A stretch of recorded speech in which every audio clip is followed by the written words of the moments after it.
Hello and welcome, everybody. We're here for our June teachings. We're between programs. I like our June teachings because they're very low key. I don't prepare much. I just like to come on and talk to Sangha, talk about a topic, and hear what you have to say as well. So, recently, just a few weeks ago, we gave refuge vows and bodhisattva vows to a lot of our Sangha members. And at the time, we didn't have much time to really talk about it and give some give some information about it all. So I thought that this would be the month of June would be a good time for that. So today we're just going to start off easy. We're going to talk about today is what it is to be a Buddhist, what it means to be a Buddhist. And then the following Sundays, we're going to get a little deeper into the Mahayana practices and what it is to be a bodhisattva and a Mahayana practitioner. And whether you know what that is or not, the classes will be fascinating and open to everyone. We'll explain everything as we go along. So, one of the things that always really intrigued me about Buddhism, and it intrigued me early on, and I've always been really kind of actively investigating it, are all the various reasons that people are drawn to Buddhism. And when you're a member, especially of a physical sangha, when you're meeting all these people, it's quite extraordinary, let alone the different occupations of everyone. You know, I think Buddhism, because of its open nature and that it's not necessarily a religion, it's open to a broader array of people. I think so. You have you have scientists and you have school teachers and you have regular folks that are there. You have artists. Look at the musicians that are drawn to Buddhism. A lot of people don't know that David Bowie, in the height of his career, wanted to become a Tibetan Buddhist monk. He almost gave up his music career to be a Tibetan Buddhist monk. So I can say I succeeded over David Bowie because I did it, because I used to be a musician as well. I'm just being silly. But there's so many people that are drawn to it, and then let alone occupation. Then you have like personalities of people, and that's kind of interesting too. Where again, I think because of the open nature of Buddhism, you get a much broader array of personalities than you do in most groups, and you know. And then what draws the people to it, right? So some people are drawn to Buddhism for the philosophy. Some people are drawn for the tradition, the religion. Other people are drawn for the mysticism, right? Um, a lot of people are drawn to Buddhism because it's not the religion they grew up on, right? It's almost like a revolt against the others. In fact, I knew quite a few monks that I was convinced the only reason they became monks was to make their parents angry because they came from very rich families, And and then you have other people that come to Buddhism because of the magic, right?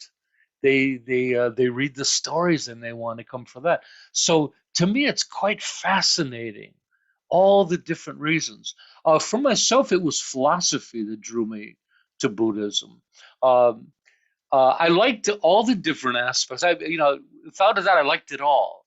I liked the stories and the magic and the mysticism. But for me, I was just intellectually, I was really intrigued by Buddhism, the philosophy. I couldn't get enough of that. I was uh, I was like a lot of people. People, I think they call them seekers, right? A seeker is somebody who wants to like study all the religions and philosophies and take the best of all of them. And so that was me in my early 30s. My father had passed away. I kind of wanted to know more about the way the world worked or where my father might have gone, things like that. And I studied all the different religions. I set out to do that. And I studied all the various philosophies, all the different religions, the Torah, the Quran, Kabbalism, the whole thing. But when I got to Buddhism, it just knocked my socks off. I became a Buddhaholic overnight. I never read anything like it before, right? So that's kind of my story. Um, but it's funny that oftentimes people ask me as a monk, they'll say, "What happened to make you want to become a Buddhist?" And what they're implying by that strange question, what happened? By my God, what happened for you to be where you are? What they mean by that is that they believe that some traumatic event shifted me to Buddhism, like I was a crack addict or something like that. Because so many people, this is the and for anybody that maybe that was insensitive of me, for anybody out there that did have to deal with substance abuses, and maybe that is the reason you came. I wasn't making light of it. I just thought it was strange that they just think that right off the top of their head that they think that, well, I must have had some traumatic event to find Buddhism, like a lot of people who find Jesus like that, right? You always hear stories of people that are at the end of the rope and then they find Jesus. And so they just assume that. But for me, it wasn't that at all. And it was a very slow process. I started studying, reading all the various religions. I slowly got into Buddhism. I think I fell in love with the idea of monasticism from the very first Buddhist books I read. I was fascinated by it, and I think I fantasized about that right from the very beginning. But it took me 10 or 15 years before I actually took the plunge. So often people think I did a lightning conversion, and what were you before and when did you convert? And it wasn't like that for me. I was a Catholic growing up, and I just slowly moved away from religion. I was a bit of an atheist, and then kind of got more into spirituality and thing later. So for me, that's how it worked. It was a slow process, but I was kind of curious out there. Would anybody like to share what brought you to Buddhism? And our Sangha probably has some interesting thoughts. What do you guys think? Ravi, what brought you to Buddhism? I I was like searching, like I have a questions like who am I and what I'm doing on this planet, like this, like many spiritual questions, like many years before, like 10 years before. So yeah, I just followed all these questions and I came here. Yeah. So you could say that you were searching for meaning in life. Yeah. Yeah, that's a good reason to be on the path, yeah? Would anybody else like to share? How about Sharon? What brought you to the Buddhist path?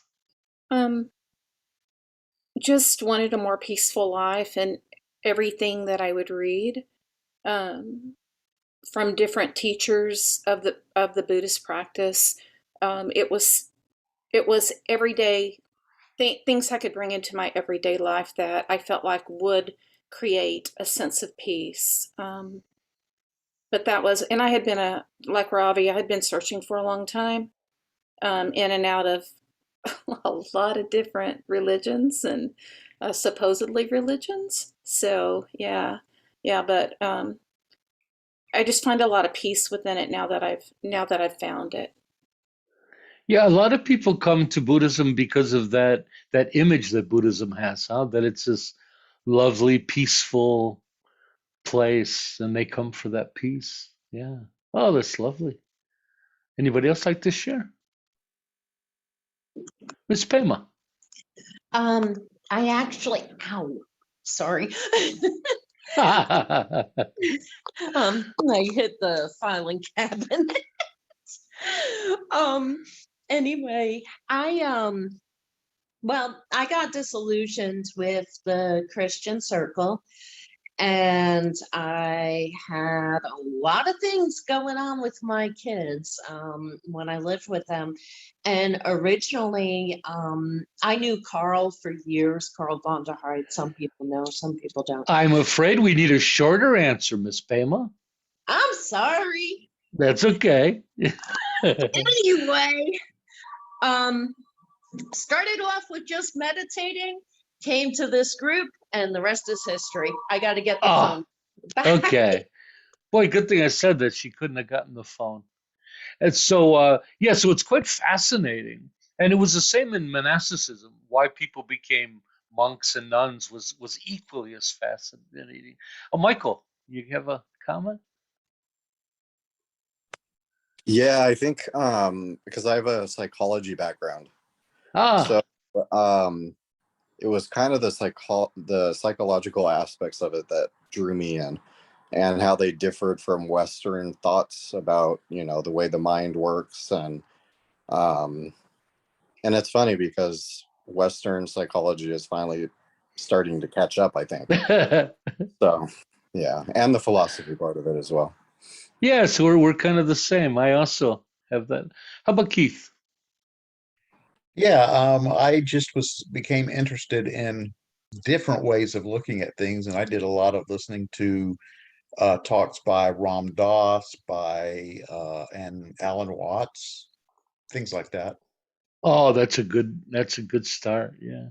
Lovely. And what's and then the question is, what is it to actually be a Buddhist? So, you know, we can just be interested in Buddhism, and of course, groups, especially our group, there's no catch. You can be here for any reason whatsoever. You can be someone of another faith, but when we look at Buddhism, actually is it to be a Buddhist?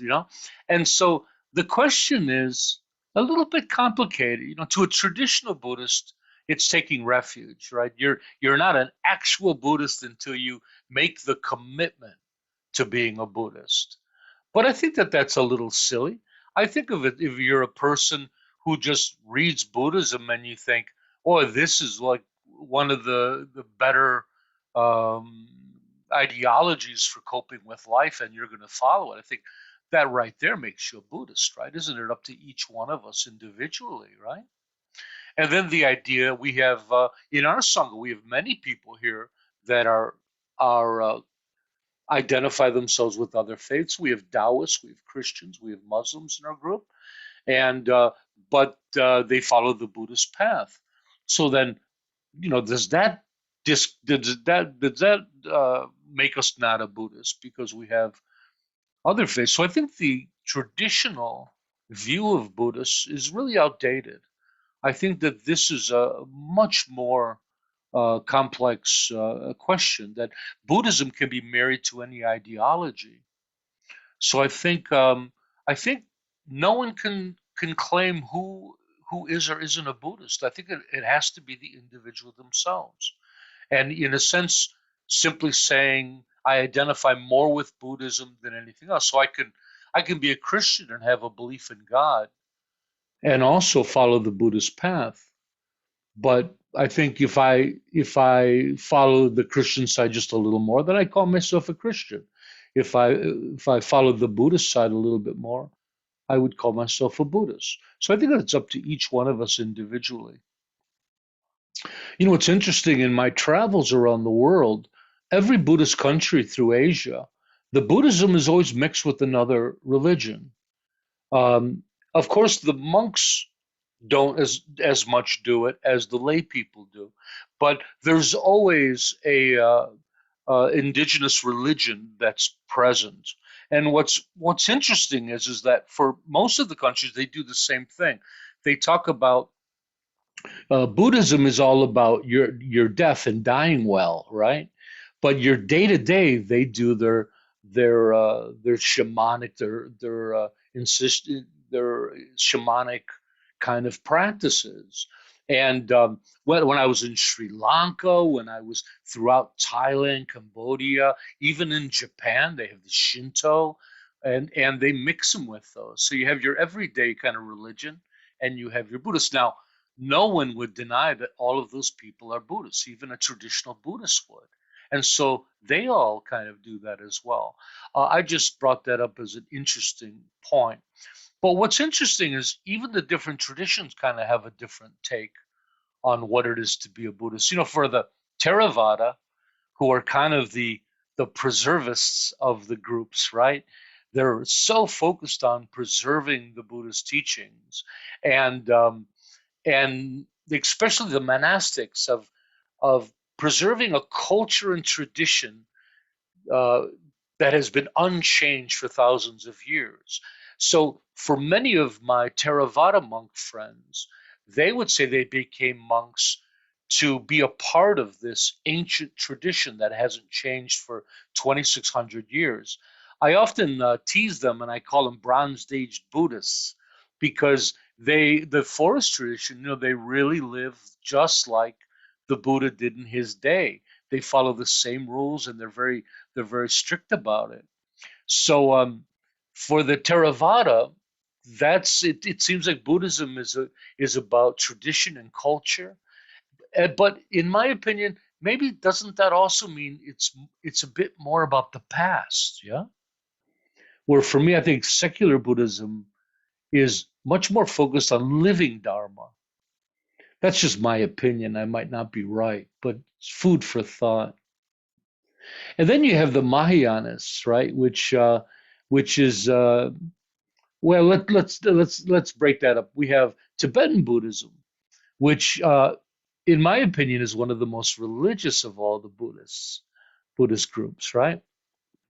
And they have an approach of a living Dharma, right? They're more focused on the present day uh, awakening and accumulation of merit, but deeply, deeply entrenched in scripture and religion and deities and ritual and and I'm not sure whether that's the wonderful aspect of them or the part that seems to be troubling for them. So that's an individual's choice.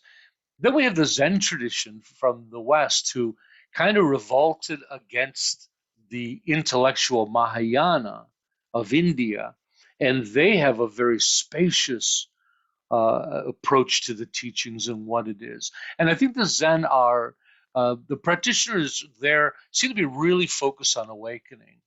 So they're not so much preservists. They don't overly stress study and things like that. They're all about sitting on that cushion and doing their practice. So to me, that's a real tradition of practitioners. Yeah. So all of the different traditions kind of have their own take and their own criteria for what makes someone a Buddhist practitioner. In the Theravada tradition, as long as you're making decent donations to the monastery, you're a Buddhist. They're happy with you. Other traditions, they would much rather urge you to be practicing, right? Especially in our secular Buddhist tradition. Yeah. So, and then we have walking the Buddhist path. So, it's one thing to call ourselves a Buddhist and to figure out, well, what does it mean to officially be a Buddhist path? What is it to walk the Buddhist path, right? This is different for a lot of us, isn't it? And again, this also has this great range of different personalities. You know, for many people, engaging in Buddhism is intellectual and philosophical, and they're really into study. And some traditions, we have traditions are usually divided into two. We have the study traditions and the practice traditions. Now, with that said, throughout Buddhism and according to the Buddha himself, that there has to be a proper balance between practice and study to reach awakening, right? So, with that said, all traditions believe that, but they all have a different opinion of what that balance is. Some people think the proper balance, the middle, is more study. Others think the proper middle is more practice. So each group is different in that respect. The Tibetan tradition, the four schools of Tibetan Buddhism are divided right down the middle, and they have two study and two practice. I come from a study tradition, the Gelug school, and really heavy academic studies. That's mostly what I did in the monastery. And guess what? In the monasteries, they almost never meditate. The practice traditions of Tibetan Buddhism, they do, but they really take it too far. And as I mentioned before, the Zen tradition and the East Asian traditions, Chan Zen, uh, they're very much practice oriented, right? Any question you ask your teacher, he says, yeah, go sit down. I say, what's the meaning of life? Go sit on your cushion. That's it. Now, and so now somehow they think that that's the right balance. Um, Now, if we look at I think the best thing to do is look at the Buddha and see, well, how did the Buddha did? Well, the Buddha was pretty big on teaching as well, but the Buddha seemed to have a nice balance, didn't he? Right? You know, his monks were practitioners. They spent a lot of time on the cushion. They spent a lot of time in ethics, right? Ethics is such a huge thing in Buddhism. For many of you that have already taken our Skillful Living course, we talked about the foundation of Buddhism is represented by a triangle. And the bottom of the triangle is ethics or goodness. We like to call it goodness. On the one side of the triangle is wisdom. On the other side of the triangle is concentration. And that's a funny word. What they really mean is samadhi, and that means a meditative state. So in Buddhism, you have goodness on the bottom, you have wisdom on the one side, and on this side, you have cultivating meditative states or cultivating an awakened mind itself, right? But it's experiential, right? And so, in the Buddha's day, they represented that triangle, I think, very evenly. The Buddha gave many, many discourses, right? He didn't just tell people to go sit on their cushions. The Buddha spent a lot of time and wrote and delivered a lot of teachings into the nature of reality.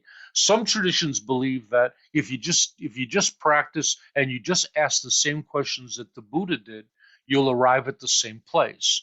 I see the logical argument, except for the fact that just because the Buddha could do it doesn't mean other people could do it. And the Buddha was considered to be one of a kind. So I think we could all benefit from the experience of the Buddha, right? So I'm pretty pro study. And secular Buddhism tends to be very pro study as well. But it is about finding that balance between them. And that's another thing that really, really distinguishes all the different traditions of how much they do of each. So when we talk about walking the Buddhist path, to some people, they read books, they watch YouTube videos, and they get on Facebook and argue with all their friends. And have you seen some of these Facebook Buddhist groups? Can you call them Buddhists when they're so contentious, when they're so angry, and they lack so much kindness, right? Now you understand why ethics and goodness is the foundation, right?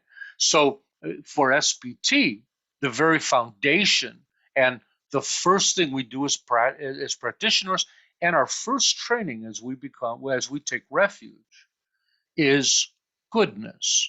And of course, everyone here knows that have taken refuge vows. Your vows outline that goodness, and you don't have to take refuge vows to follow this. In SPT, we use the 10 virtuous and non-virtuous actions as our refuge vows. Now, those are recommended for everyone, whether you want to formally commit to them or not is irrelevant. Whether you take vows, that's up to you. But anyone and everyone that's a Buddha should practice them. And they're simple. They begin with respecting, protecting, and nurturing life. Respecting others' property, meaning only taking what is freely given, to avoid sexual misconduct, which means to abide in wholesome sexuality. Yeah? Then we have speaking honestly, speaking the truth and being honest, speaking politely and kindly, speaking in ways that create harmony, speaking meaningfully and moderately, cultivating and contentment and non-attachment, cultivating goodwill, and cultivating right view. And right view is the proper perspective of the nature of reality in ourselves. So as you can see, it's pretty straightforward, but it does nicely outline what we mean by goodness. Yeah, I think that really defines what Buddhism means by goodness. So for myself in SPT, I think this is by far the most important thing in our practice, that we start with this foundation. Now, with that said, it's important that we always keep in mind that it's holistic. And I always have to stop myself from saying, this is the most important thing in Buddhism, because you want to say that, but there isn't one that's more important than the others. I mean, goodness, ethics, and developing meditative states, they're all essential, but there's a reason why goodness is the foundation. So that's where we start when we're walking the Buddhist path. We start with goodness. So if you can kind of remember some of those that I talked about, and now you can imagine some of those Facebook groups, or maybe some people that that have been Buddhist but you thought were a bit contentious, and you could see how by missing that, right, how difficult it would be to walk the Buddhist path.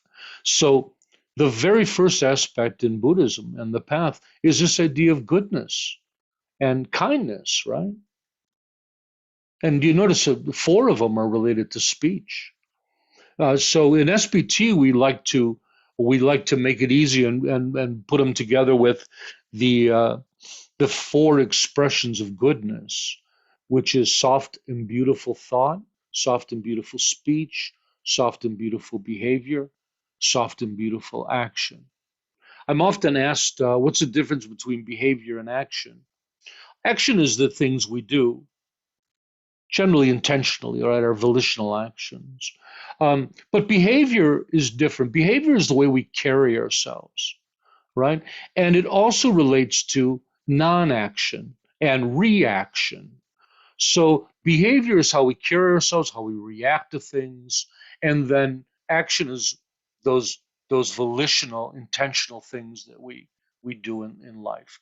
So for me, when we walk the Buddhist path, Buddhism has to start right there with the 4 expressions of goodness, and that has to be mastered before we go anywhere else. And if somebody was to ask for advice, a practitioner, and they were missing that, that's the first thing that I would point out.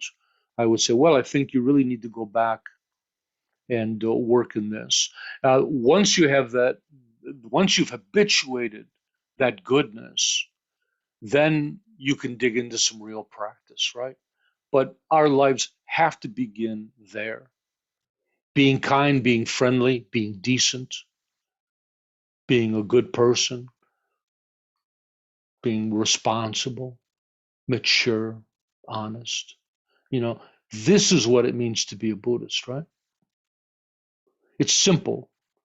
I often think, when I was in school, the scholarly aspect, the academic aspect of the teachings was just so over the top. I remember just every week we'd learn different practices, and we did learn different techniques, never having enough time to practice any of them, just being inundated with more and more information. And now I feel like the proper way to start the Buddhist path is to really break it down into the simplicity of it, and to realize that different minds are different. Some people's minds need a more complex approach. They're more academic. Minds are different. Some people don't get things if they're too simple. Their mind doesn't latch on. So we have to be open to that. But that definitely has to be the starting point. So that's where we begin. We begin with goodness, right? Is kind and beautiful directed from the Buddha? Sure is, yes. Or is it interpretation? No, it's right there. The soft and beautiful in one way or another, yeah, you can find that in all the Buddhist teachings, but it is my own language, right?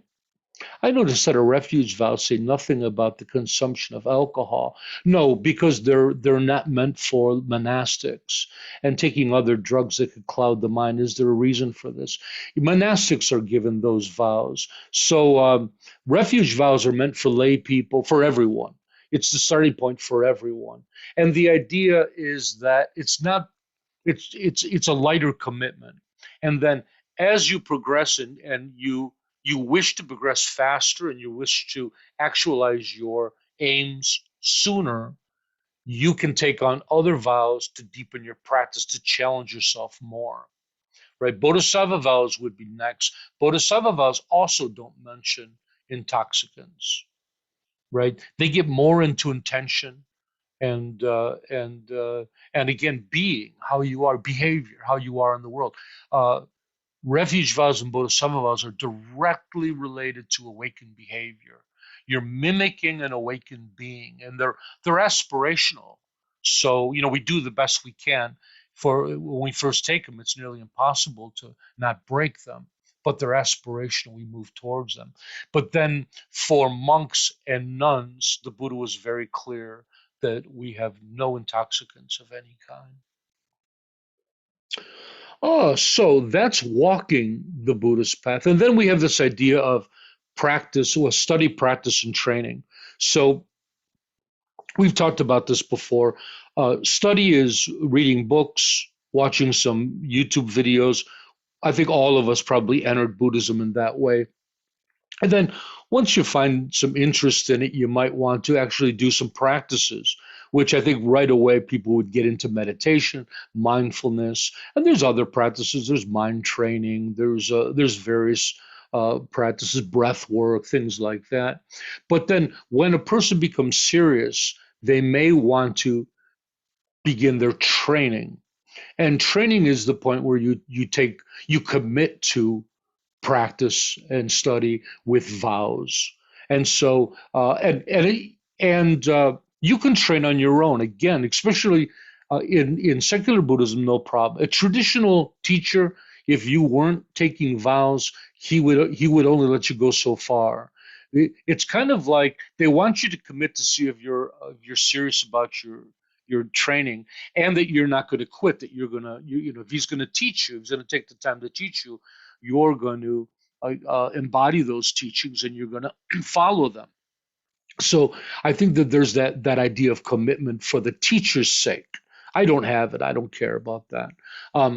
But for us, no one ever has to take vows. You can do all the practices we have on your own. Some people like the commitment. To some people, it gives them strength that they're committed with a community. It is for me. For me, my monk vows, the commitment I made for my monk vows, amazing. In fact, commitment is one of the great parts of the path for me. There's such energy and power that come from committing yourself to something. So that's up to each one of us individually.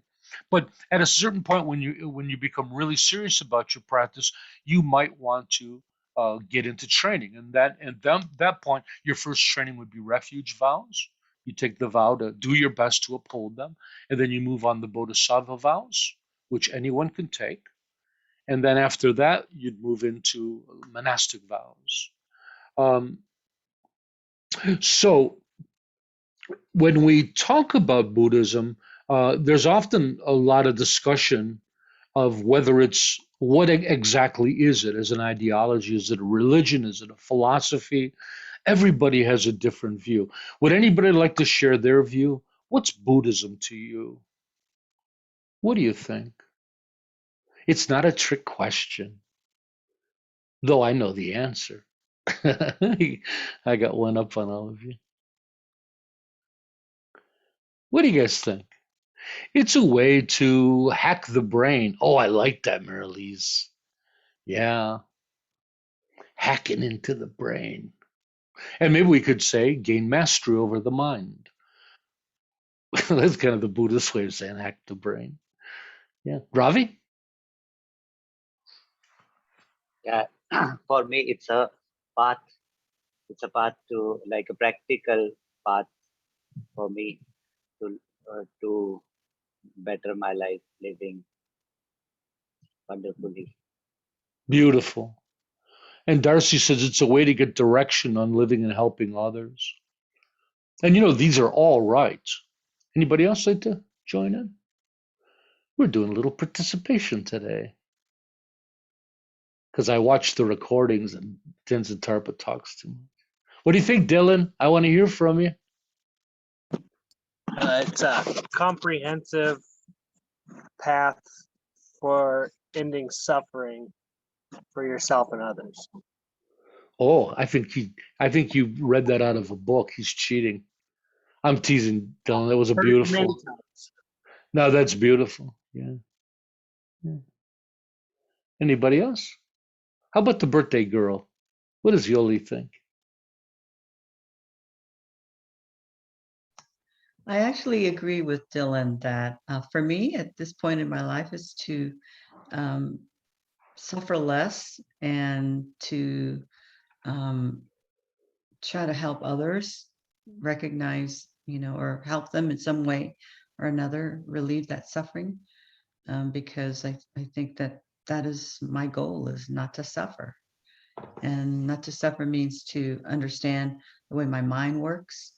I love studying the Dharma, and so and it's helped me relieve my own personal suffering, as well as it's helped me to maybe touch other people's lives in a more positive way.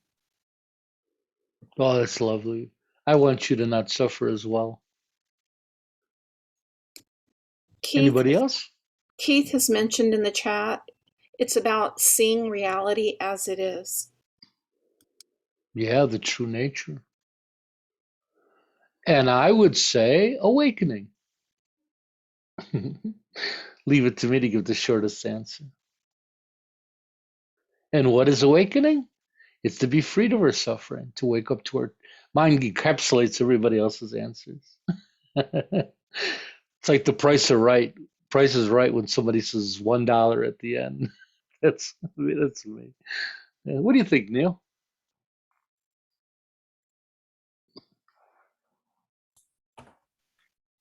I think it is about reaching awakening through following the Buddha's path. Yeah. Thank you. And I think when I just say awakening, actually, that's not really fair. I would say that's the aim. That's not what it is. And in our text, we talk about Buddhism isn't a religion or philosophy, but a dharma, a teaching path and way of life. And of course, it's a teaching path and way of life aimed at awakening. So that's kind of my idea. And it's a holistic path to improve one's mind, heart, within our current life situation. So to me, I think that's one of the big differences with SBT. It seems like, it's really easy to get caught up into the academics of it all. And I really love that side of it all when I was in the monastery. And the one academic book I wrote, Tibetan Buddhist Essentials, it was really fun to put that together. But as I began to awaken, the simplicity of the whole thing just started to occur to me. And I think more than that is that I traveled the world looking for awakened beings. I traveled the world, and all of you know that with just my begging bowl, I've stayed in over 60 monasteries and all of the different Buddhist traditions in all the countries, and from Zen monasteries, caves in the Himalayas, the forests of Thailand, Sri Lanka, Cambodia, and what I was looking for enlightened beings. I was looking for uh, some sign of the fruits of the practice, and now I see the benefits of Buddhism everywhere. You can't help notice that Buddhist cultures tend to be more compassionate, and there's some wonderful qualities, but I didn't really see the level of awakening that I was really looking for. I was in a monastery of 5,000 monks, and though I think that Tibetan Buddhism does what it says, it does what it claims, it really can produce these amazing masters. But in my opinion, It was very few. Only some extraordinary beings really can go through that curriculum and become awakened. And so I became kind of uh, I lost a lot of heart in the tradition because of that. And I thought, that's not success. Success is having a curriculum that can really produce some awakened beings, that can awaken a great amount of people with little effort. And so that's what I did when I started SPT. That's my goal. So I set out for that, and the idea was um, to have a simple curriculum that really worked. So with SBT, it's kind of a laboratory at the same time. It's a Dharma group that we're trying some of these practices and see how they work. And but I started awakening when I gained a very broad uh, education. When I was just in Tibetan Buddhism, I didn't really have any feelings of awakening. And then when I reached out and I met other people, including studying with Christian mystics and different religions, Hindu mystics and ashrams and things like that, it seemed like I started to be able to put it all together. And then I felt like I was really getting somewhere. I was really beginning to awaken and develop some of those qualities that I read about. Of course, I'm still on my journey. And then from the successes I had, I wrote a lot of these practices that you're now doing with the group. And the hope is that me not being some amazing practitioner or not being some great scholar, if they work for little old me, then there's a good chance they work for regular folks too. And so that's the hope. And so in SPT, I try to keep it that way. We don't get deep into all kinds of academic topics and questions because I want to focus on living Dharma. So, and I think secular Buddhism does. And well, not all.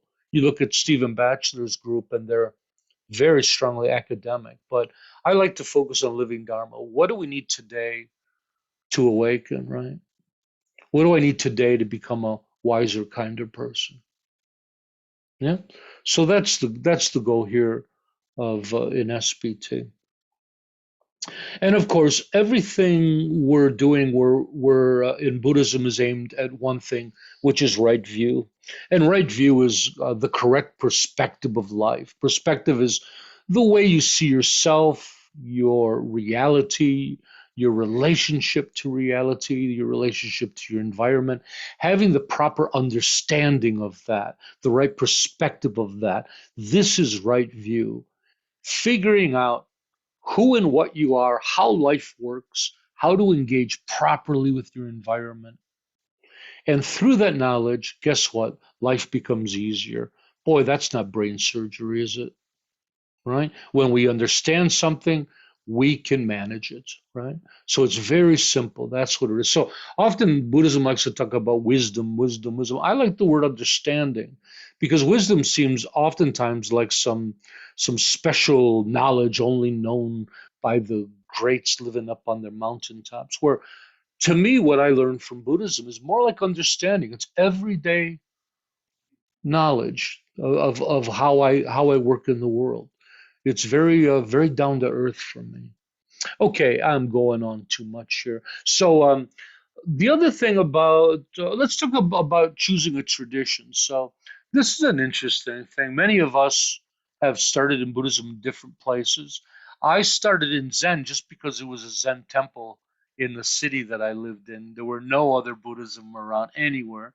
But I was into Tibetan Buddhism from all the books I read and videos I watched with the Dalai Lama.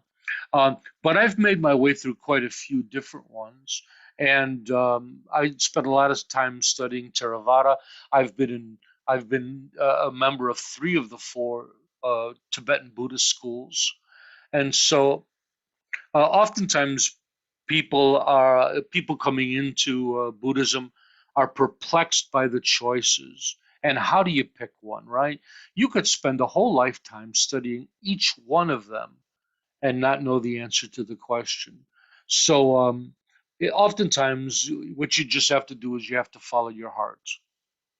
and just in hope that somehow you fall into the right place. For some people, they might meet a certain teacher that they fall in love with, and then it makes it really easy. This is my teacher. I like this guy. That becomes your tradition, your school.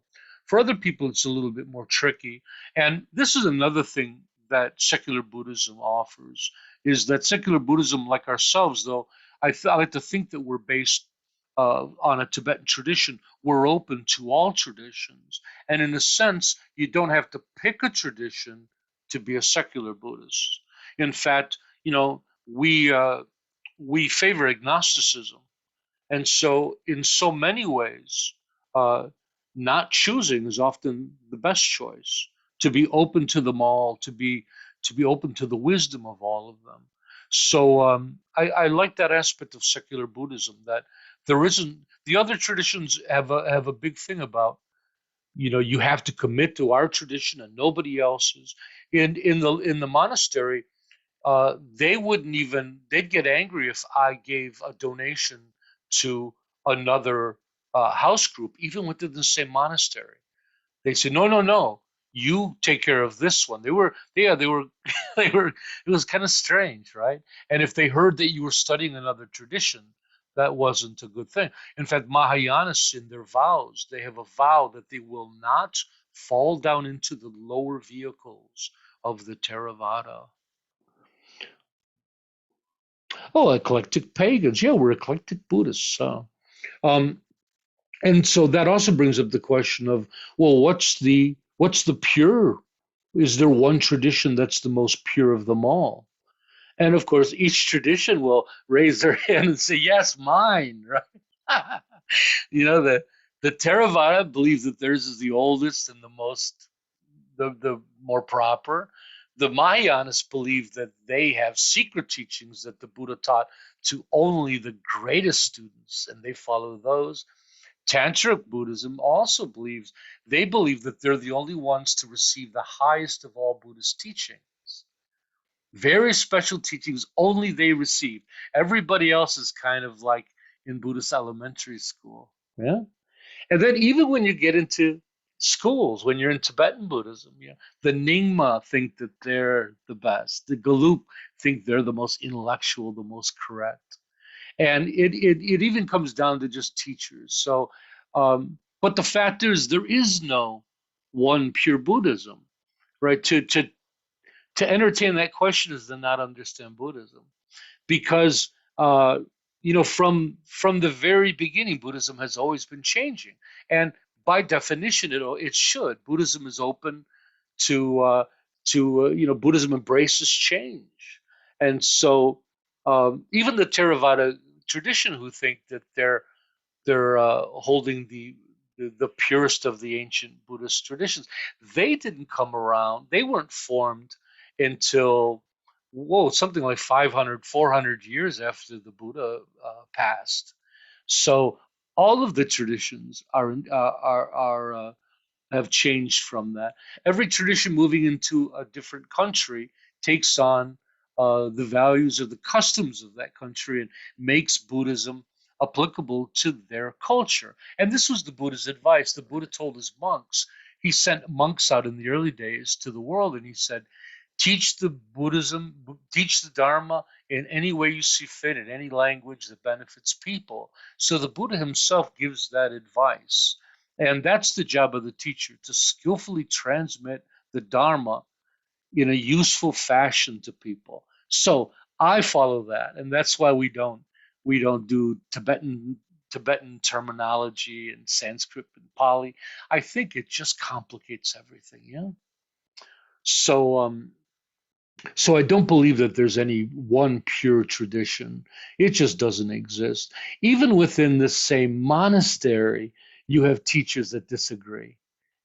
In something like in the Forest Thai tradition, which is probably the most traditional out of all, they have schools that disagree with each other.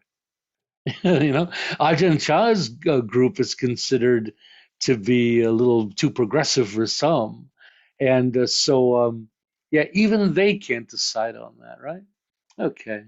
So, and then I wanted to talk a little bit about choosing a teacher. So, in different traditions, uh, how you choose a teacher has a little bit of a different uh, approach.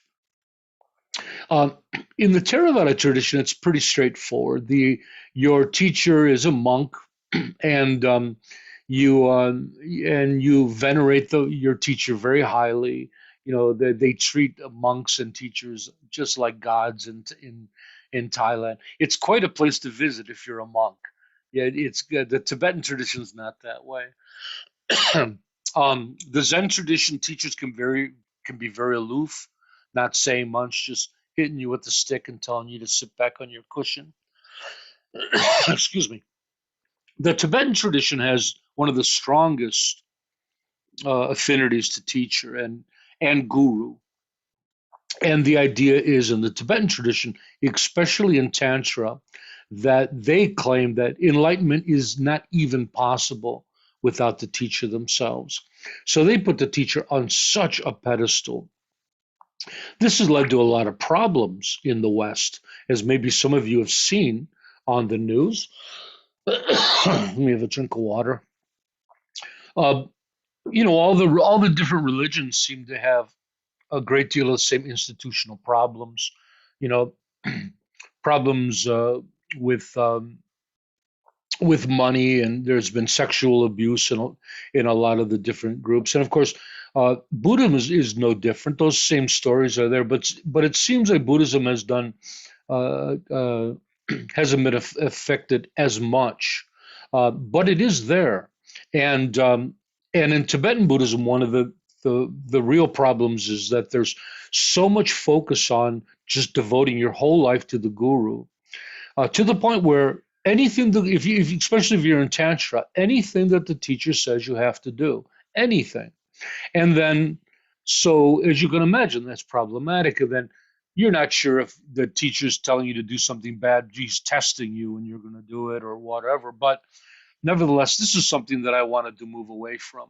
And I often say, and I don't think Ravi likes it when I say it, but I say the age of gurus is over.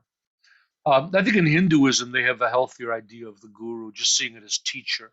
But in Tibetan Buddhism, guru is another level. So in secular Buddhism, uh, in our group SPT, I like for us to see the teacher just like we would any other teacher in the West. And of course, the hope is that you respect your teachers for the fact of the effort that they put in and their commitment. But I think teachers like everybody else, they have to earn respect and commitment from the students themselves. SPT likes the idea of moving away from authority. Leadership is fine, leadership is useful, but the idea of that anyone in our organization, even a monk, has spiritual authority over another makes absolutely no sense to me. The idea of spiritual authority, that any one person can tell someone else what to do, is ludicrous. Um, of course, if I was talking to the Dalai Lama, I would respect his experience and commitment, but but the idea of authority we don't do in SPT. We don't tell people what to do or what to think. We educate people. We have classes that teach the Buddhist teachings, and what you do with them is completely up to you. We just offer teachings and programs and things like vows and things to facilitate your practice. At the end of all of our meditations, we say, SBT was founded for one reason and one reason only, to support you, the practitioner. And we mean it. There's nothing you have to do for us, In education, we believe in one size fits all. Yeah, isn't it terrible? It doesn't help. No. All students, yeah. Yeah, the idea that, uh, and in Buddhism, it's the same. In the monastery that I was in, 5,000 monks, one curriculum, they have one view of the mind. And if you don't fit in, you're welcome to go somewhere else. And isn't that crazy, right? Nowadays we know there's so many different types of mind. And there's so many types of intelligence, right? So modern takes in Buddhism is that we respect the individual. This is why we don't tell people what to do and what to believe, because I'm not arrogant enough to tell you what to do with your mind. I can just offer practices and assistance. We all have to awaken ourselves. Even the Buddha said he could only point the way, right? There's a picture of the Buddha pointing to the moon. They say that the Buddhists can't heal with their hands, they can't wash away sin with water, they can't share their enlightenment with others. The only thing the Buddhists can do is teach the nature of reality, which is right view, right? Nature of reality is right view. So that's very clear. And so I always had a problem with that. Yeah, the Tibetans would really just pigeonhole everyone. I was visiting a teacher, and he was teaching two young students, two monks. They're probably 10 years old each. And then I walk in and I say hello, and the teacher says, "Oh, these are my students. This is Nima. He's really bright. This is Tonglan, and he's stupid."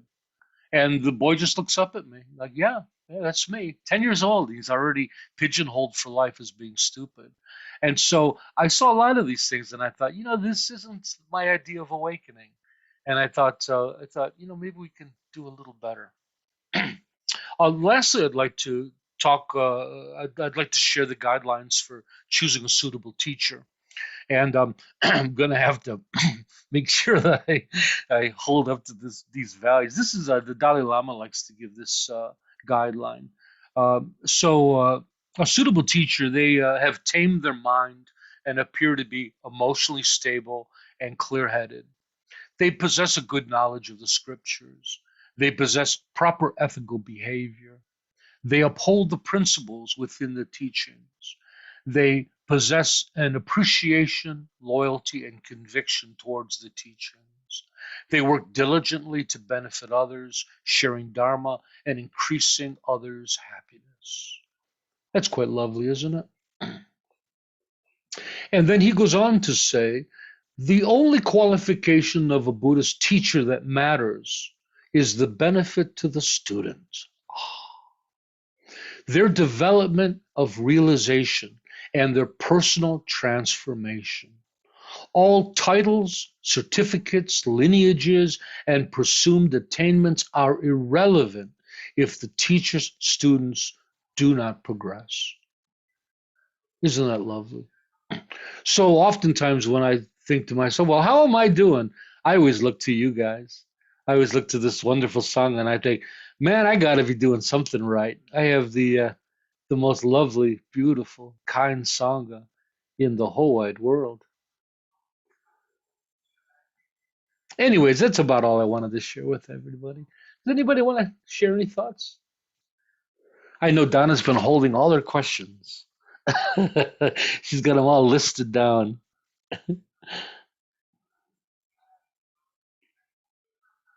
I went on a little long. I was hoping this was going to be a short teaching. I didn't take any notes today, so Yeah. I did not.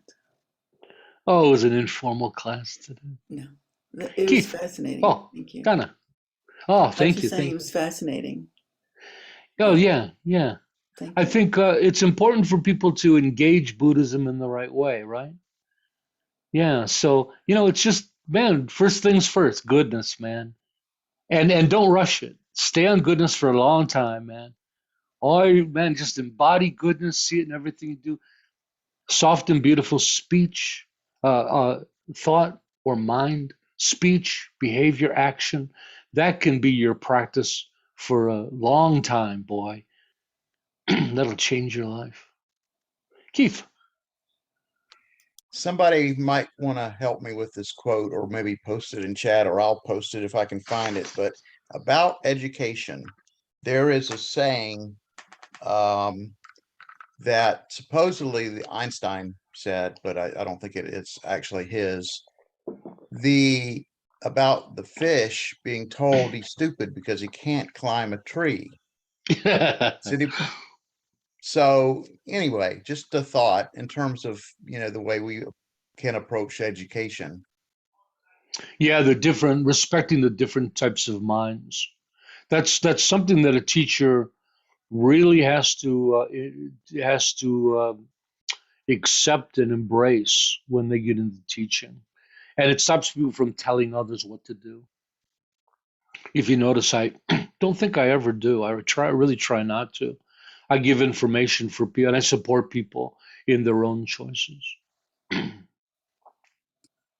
Darcy wants to know if a Sangha member can a Sangha member become a lay teacher, if that's a term? It is, and through all traditions, there is a history of lay teachers. Um, as you can imagine, not as many as monastics, right? Monastics are kind of groomed for teaching. And in SPT, we will also. SPT, we're going to offer something different. We're going to be offering lay ordination as well as monastic ordination. And the question, it's just a degree of commitment. Each category has more vows. So you have refuge 10 vows, Bodhisattva vows 26 vows. Lay vows, we haven't figured them out. There'll be a few more, and then monastic will be even more. Um, but none of those necessarily guarantee you'll be a teacher. People, when they're ready to teach, they teach. And that could be anybody here. And it could be regardless of vows. Somebody with no vows at all could teach an SPT. All they got to do is impress me. But it's not knowledge that impresses me. It's their being. It's their behavior. It's the way they hold themselves. That's what we show off as Buddhists. We don't show off what we know. Well, we do that a little bit. We show off how we are. That's how Buddhists should show off to the world. Our patience, right? Our joy, our love. Yeah. Anybody else? Oh, didn't who was it? Somebody had their hand up, didn't they? Oh, I'm sorry. Oh, there, Tenzin Pema.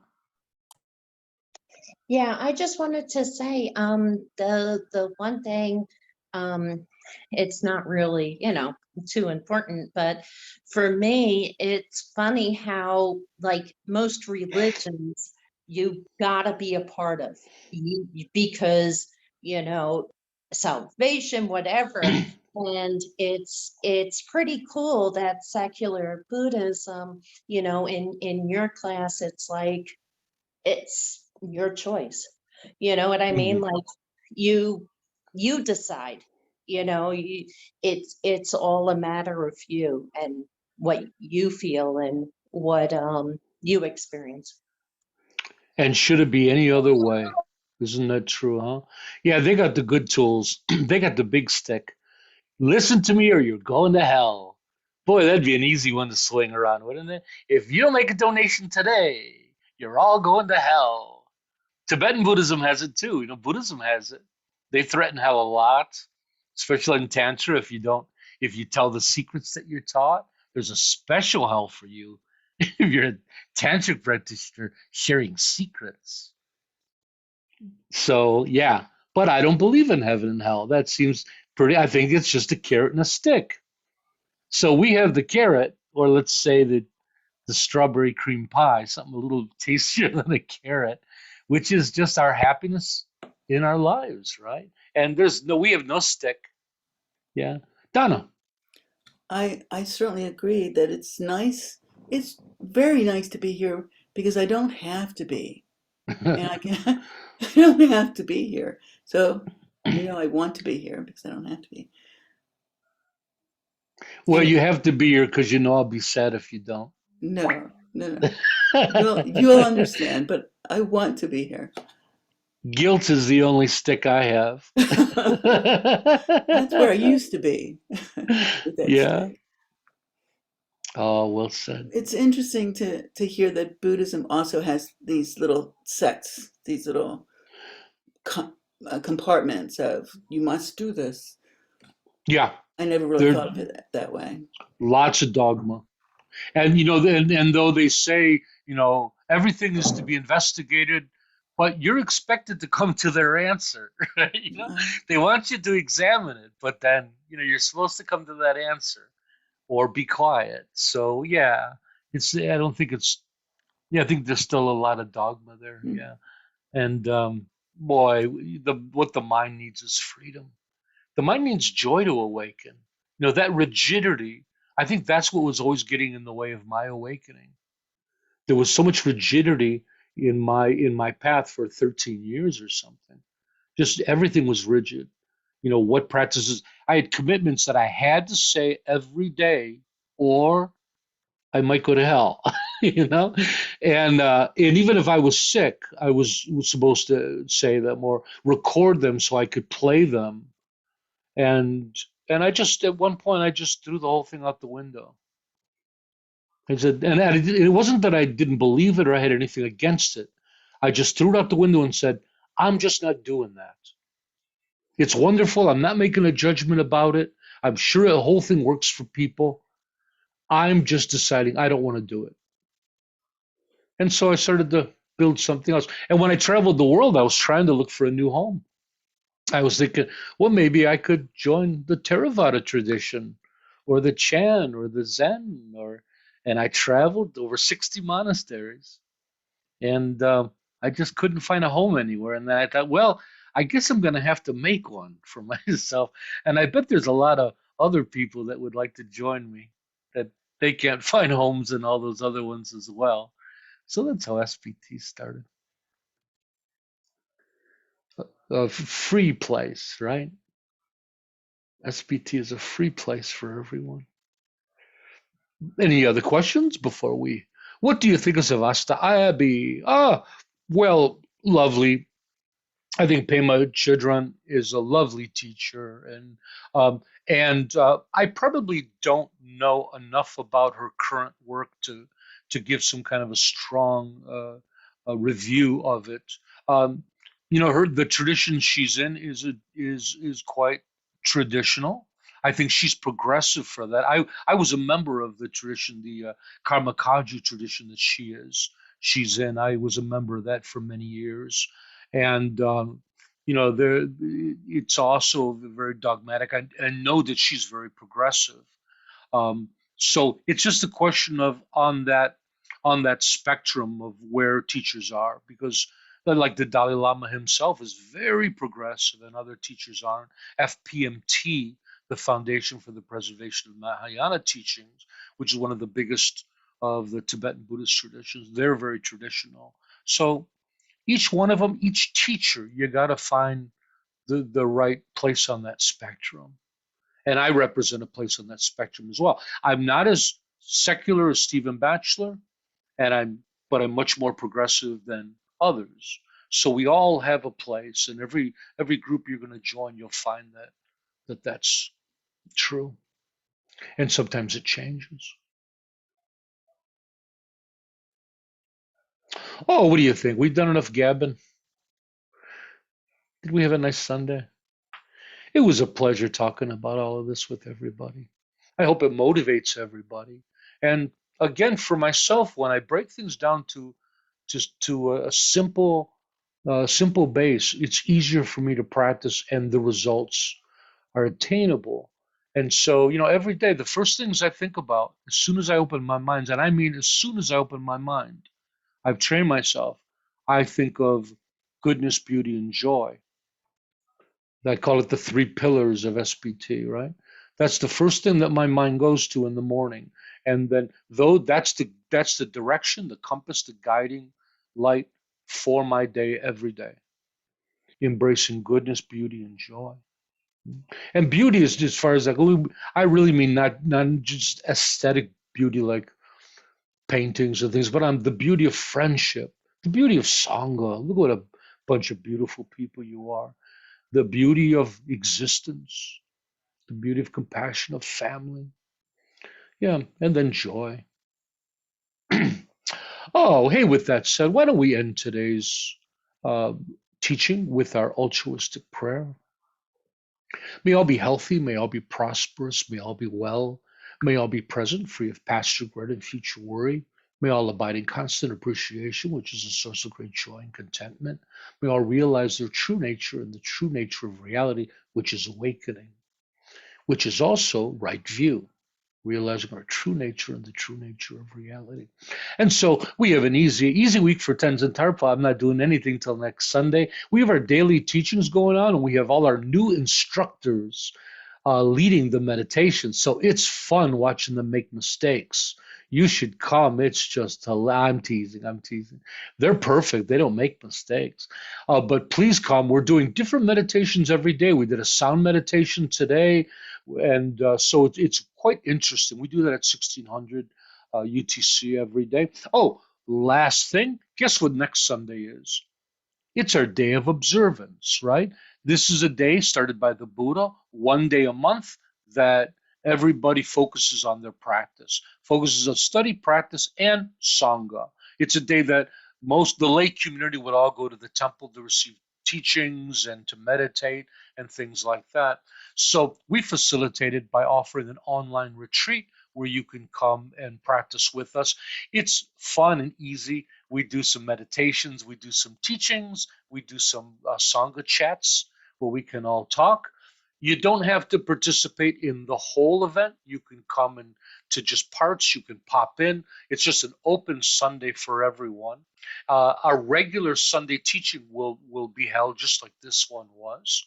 And we start in the morning at sunrise by taking a one-day vow of our observance vows, which are pretty much like the 10 precept vows of refuge that we talked about.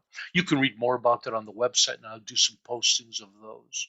So I wanted to thank everybody for coming, and like always, remember that SPT was created for one purpose and one purpose only: to support you. That's all we're here for, is to support you in your practice. Let us know whatever we can do to help you on your way to awakening. Peace and prayers, friends. Bye-bye. Thank you, Tharpa. Thank you. Thank you. Bye-bye.